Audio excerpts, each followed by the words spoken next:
ഇപ്പോൾ സീസണൊക്കെ വെച്ച് നോക്കുമ്പോഴേ ഈ സീസണിലെ കണ്ടസ്റ്റൻറ്റുകൾ എല്ലാം വളരെ ആവറേജ് ആണെന്ന് പുതിയൊരു അഭിപ്രായം വരുന്നു. എടാ കുട്ടാ, നിൻ്റെ പേര് ഞാൻ മറന്നുപോയി. മനു.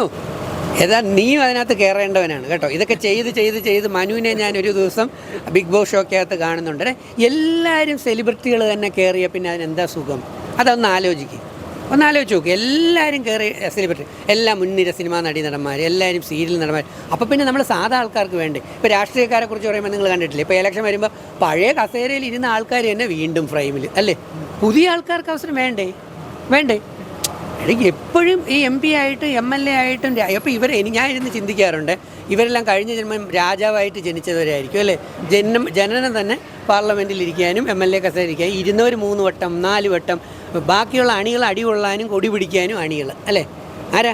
നിങ്ങളെപ്പോലെയുള്ള നമ്മളെപ്പോലെയുള്ള ആൾക്കാർ വോട്ട് കുത്താനും അടികൊള്ളാനും തെറി വിളിക്കാനും കമ്പ് പിടിക്കാനും ഇങ്ങനെ നടക്കുന്നു.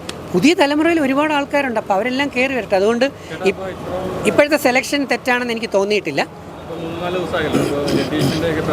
അതാണ്. ഇപ്പം രതീഷിനെ എനിക്കറിയില്ലായിരുന്നു, റോക്കി എനിക്കറിയില്ല. അതിനകത്ത് എനിക്കറിയാം എന്നുള്ളൊരു 3-4 പേര് മാത്രമേ ഉണ്ടായിരുന്നുള്ളൂ. സിനിമയിലുള്ള മുൻനിര ആർട്ടിസ്റ്റുകളായിട്ടുള്ള 2-3 പേരുണ്ട്. യമുന റാണി, യമുന ചേച്ചിയെ അറിയാം. അവാർഡ് കിട്ടിയ സിനിമാ നടിയെ പോലും എനിക്കറിയത്തില്ല. എന്താ എൻ്റെ പേര്? നമ്മുടെ ശ്രീരേഖ അല്ലേ? എനിക്ക് ആ കുട്ടിയെ പോലും എനിക്കറിയാം. വേനൽ എന്ന് പറയുന്ന സിനിമയിലാണ് സ്റ്റേറ്റ് അവാർഡ് കിട്ടിയെന്ന് പറയുന്നു. പക്ഷേ പുള്ളിക്കാരത്തി ആർട്ടിസ്റ്റ് തന്നെയാണ്, സിനിമയിലും ആർട്ടിസ്റ്റ് തന്നെയാണ്. എനിക്കിതിനകത്തും പുള്ളിക്കാരത്തി നല്ലൊരു ആർട്ടിസ്റ്റായിട്ട് തന്നെ. കാരണം ക്യാമറ ശ്രദ്ധിച്ചോന്ന് എനിക്കറിയില്ല. കഴിഞ്ഞ ദിവസങ്ങളിൽ ഞാനിങ്ങനെ ആർട്ടിസ്റ്റ് ആയതുകൊണ്ട് ഞാൻ ഇങ്ങനെ ശ്രദ്ധിച്ചു. പുള്ളിക്കാരത്തി കറക്റ്റായിട്ട് ക്യാമറ വരുന്നത് മനസ്സിലാക്കിയിട്ടാണ് ഓരോന്ന് ചെയ്യുന്നത്. പക്ഷേ നേരത്തെ ചോദിച്ച രതീഷ് അതല്ല, രതീഷിൻ്റെ പുറകെയാണ് ക്യാമറ. ശ്രദ്ധിച്ചോ? ബിഗ് ബോസ് ഹൗസിനകത്തുള്ള കംപ്ലീറ്റ് ക്യാമറകളും രതീഷിൻ്റെ പുറകെയാണ്. കാരണം എൻ്റെ അതേ ഞാൻ പക്ഷെ ഞാൻ ഒരു കാര്യം ആലോചിച്ചു. ഞാൻ മനഃപൂർവ്വം ഒറ്റപ്പെടാനായിട്ട് ശ്രമിച്ചിട്ടില്ല. ഫ്രം മൈ ഹാർട്ട് ഞാൻ തുടക്കം മുതലേ എൻ്റെ കൂടെയുള്ള എല്ലാവരോടും കമ്പനി കൂടാനാണ് ശ്രമിച്ചത്. പക്ഷെ പതുക്കെ എന്നിൽ നിന്ന് പലരും അകന്നു പോകുന്ന ഒരവസ്ഥയാണ്. ഞാൻ ഉപദേശം കൊടുത്തിട്ടും എൻ്റെ അനിയനെ പോലെ നോക്കിയ ഒരാൾ അവസാനം മാറിപ്പോയില്ലേ? അങ്ങനെ പലരും മാറിപ്പോയില്ലേ? നിങ്ങൾക്ക് ആ റിവ്യൂ ചെയ്ത് നോക്കിക്കഴിഞ്ഞാൽ മതി, യാതൊരു സംശയമില്ല. ഒരിക്കലും ഞാൻ ഒറ്റപ്പെടാനായി പർപ്പസീവായി ശ്രമിച്ചിട്ടില്ല.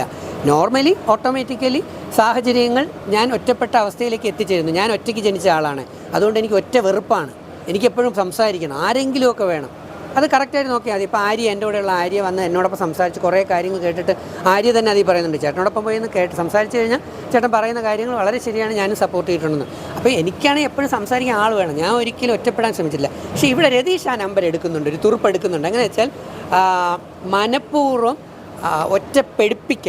പെടുപ്പിക്കലല്ല കേട്ടോ, ഒറ്റപ്പെടുപ്പിക്കാൻ വേണ്ടിയിട്ട് കൃത്യമായിട്ട്. കാരണം ഇങ്ങനെ പോയി അങ്ങോട്ട് ഓരോന്നിലും വിഷയങ്ങളുണ്ടാക്കി കംപ്ലീറ്റ് ആക്കിയിട്ട് താൻ ഒറ്റപ്പെടുകയാണ്, അല്ലെങ്കിൽ എല്ലാവരും തന്നെ ഒറ്റപ്പെടുത്തുകയാണ്, അല്ലെങ്കിൽ ഒറ്റപ്പെടുത്തിയേ ഞാൻ അടങ്ങൂ എന്ന് പറയുന്ന ഒരു ചെറിയൊരു സാധനം. പക്ഷേ എനിക്ക് രതീഷിന് ഇഷ്ടമാണ്.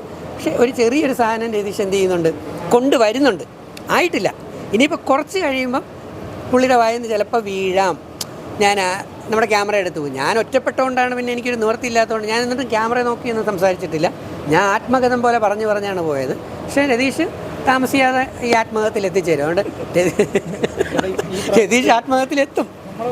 അതെ, നമ്മുടെ വഴിയിലൂടെ എത്തും. കാരണം ഇപ്പം നോക്കിക്കഴിഞ്ഞാൽ എന്നെ മാത്രം അതെ കുറ്റു പോകില്ല എന്നുള്ള, കുറ്റു പോകുന്നുണ്ടെങ്കിൽ ഗേറ്റിൻ്റെ അവിടെ പോയി, അതിൻ്റെ അവിടെ പോയി ബിഗ് ബോസിനെ വിളിക്കണ്ടേ? ആ ക്യാമറയിലൂടെ വീണ്ടും വിളിക്കണ്ടേ? എന്നെ ഇറക്കി വിടും, ഞാൻ തിരിച്ച് കയറില്ല എന്ന് പറഞ്ഞ് വേണമെങ്കിൽ കഥവിലിടിക്കണ്ടേ? ബിഗ് ബോസിനോട് പലവട്ടം ആവശ്യപ്പെടണ്ടേ? ഇത് ഒരു പ്രാവശ്യം കണ്ട് ആവശ്യപ്പെട്ടുള്ളൂ എന്ന് പെട്ടിയും കൊണ്ടുപോയിട്ട് അവിടെ തന്നെ ഇരിക്കുകയാണ്. പിന്നെ അത് കഴിഞ്ഞ് എല്ലാവരും വിളിച്ചപ്പോൾ എന്താ പറഞ്ഞാൽ, നിങ്ങളെല്ലാവരും വിളിച്ച സ്ഥിതിക്ക് ഞാൻ തിരിച്ച് കയറി വരാം എന്ന് പറഞ്ഞപ്പോൾ അങ്ങനെയല്ല. അത് കണ്ടൻറ്റ് കൊടുക്കാൻ വേണ്ടി തന്നെയാണ്. കണ്ടൻറ്റ് ഇപ്പോൾ നമ്മൾ കുറേ അത് എന്നെ സംബന്ധിച്ച് ഓട്ടോമാറ്റിക്കലി വരുന്ന കണ്ടൻറ്റുകളാണ്. ഞാൻ പഠിച്ചിട്ട് ചെയ്യുന്നതോ ഞാൻ മുൻധാരണയോടെ പോകുന്നതാണ്. ഇപ്പോൾ തന്നെ അഖിൽമാരുടെ സീസണിൽ ഞാൻ ചെന്നപ്പോൾ ഞാൻ സത്യസന്ധമായിട്ട് എന്നെ അറിയാമെന്നുള്ളവർക്കറിയാം. ഞാൻ ക്ലീൻ മനസ്സിനകത്ത് കംപ്ലീറ്റ് ശുദ്ധമാക്കിയിട്ടാണ് കയറുക. എന്താണോ വരുന്നത്, ഇപ്പോൾ നിങ്ങൾ അടുത്ത എന്ത് ചോദ്യം ചോദിക്കുമെന്ന് എനിക്കറിയാമോ? ഇല്ല. പക്ഷെ നിങ്ങൾ എന്ത് ചോദ്യം ചോദിച്ചാലും ഞാൻ ഉത്തരം പറയും. അപ്പം അങ്ങനെ നമുക്ക് പഠിച്ചു വെച്ചിട്ട് വരുന്നതല്ല, അത് സ്പോണ്ടേനിയസ് ആയിട്ട് വരുന്ന, അത് നമ്മുടെ ജീവിത അനുഭവങ്ങൾ കൊണ്ടുണ്ടാകുന്ന ഒരു സാധനമാണ്. അതാണ്. അപ്പോൾ അതുകൊണ്ട് ഞാൻ ഒരിക്കലും കണ്ടൻറ്റ് കൊടുക്കാൻ വേണ്ടി വന്നിട്ടില്ല. എൻ്റെ സാഹചര്യങ്ങൾ വരുന്നതിനനുസരിച്ച് ഇപ്പോൾ അതിനകത്ത് തന്നെ സുജോ വന്ന് എന്നെ ഇടിക്കാനൊക്കെ കഴിയുമ്പോൾ നീ വിറവ് വലിച്ച് കീറുക, അപ്പോൾ അതൊക്കെ വരുന്ന ആ സമയത്ത് വരുന്നതാണ്. ഇപ്പം വിചാരിച്ചാൽ അതൊന്നും വരത്തില്ല, ആ സിറ്റുവേഷനിലുള്ളതാണ്. അപ്പോൾ അതുകൊണ്ട് രതീഷ് കുറേ നമ്മളെ പഠിച്ചിട്ടാണ് പോയിരിക്കുന്നത്. എന്നെ മാത്രമല്ല കുറേ ഏറെ പേരെ പഠിച്ചിട്ടുണ്ട് പുള്ളി. ഷോ കണ്ടു. അങ്ങനെ തന്നെ വേണ്ടേ, നമ്മളൊരു മത്സര പരീക്ഷ എഴുതാൻ പോകുമ്പോൾ എല്ലാം കാണണം. പക്ഷേ കൈവിട്ടു പോകരുത്. വളരെ ഡേഞ്ചറസ് കളിയാണ്. എപ്പോൾ വേണമെങ്കിലും രതീഷിന് കൈവിട്ട് പോകാം. ഇടയ്ക്ക് 1-2 സ്ഥലങ്ങളിൽ രതീഷിന് കൈവിട്ട് പോയി. ആ കൈവിട്ട് പോയതാണ് മറ്റേ ആ കെട്ടിപ്പിടുത്തം പാടില്ല എന്ന് പറയാൻ പാടില്ലായിരുന്നു.